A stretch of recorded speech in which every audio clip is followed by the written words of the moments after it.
So let's take a look at your bass guitar and name all of its parts and take a look at everything so you know what it all is.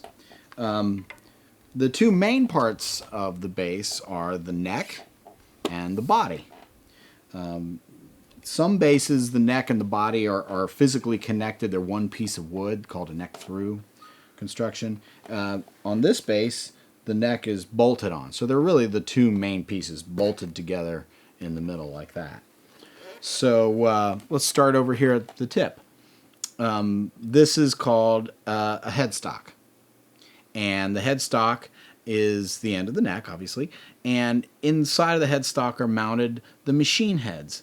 And the machine heads are the tuners. And that's what allows you to put tension on the string and adjust the tension of the string to get it exactly in pitch.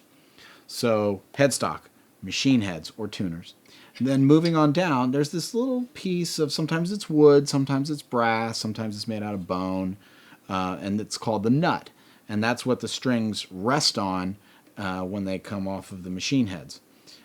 It holds them in place, and it holds them aligned on the neck, and gets them aligned for the fretboard and everything else.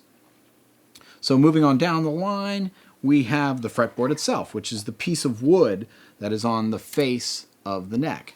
And sometimes that piece of wood is dark like this. It's rosewood. It could be made out of ebony. It could be made out of maple. It could be different colors. And it's basically the piece of wood that all the frets are mounted into. And that's what these metal rails are. They're called frets.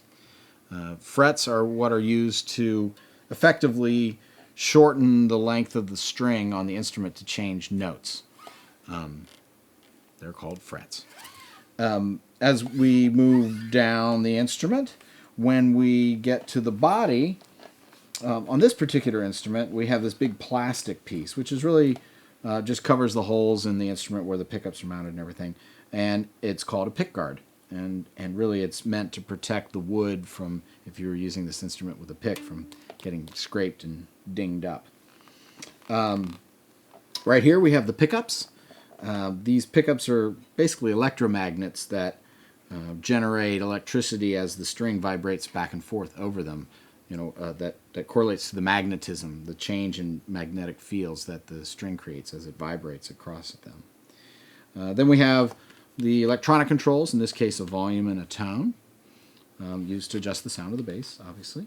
At the very end here is the output jack, and this is where the actual sound of the bass comes out, and you plug in your cable and it goes to an amplifier, the output jack. Then right here, this is called the bridge, and the bridge holds up the other end of the string and holds it tight down to the body of the bass. And it has a lot of adjustments on it, and those adjustments are used to calibrate the string's length relative to the frets, and also, that's what these screws are for, they calibrate the length of the string.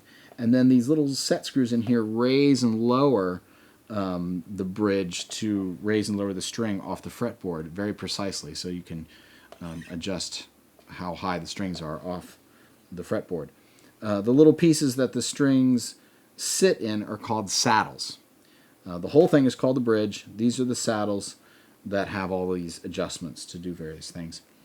Some other things on the bass are like the strap locks, or places where you actually hook the strap on. On the back we have the neck mounting plate if it's a bolt-on neck. And that's about it. But those are the fundamental pieces of the bass.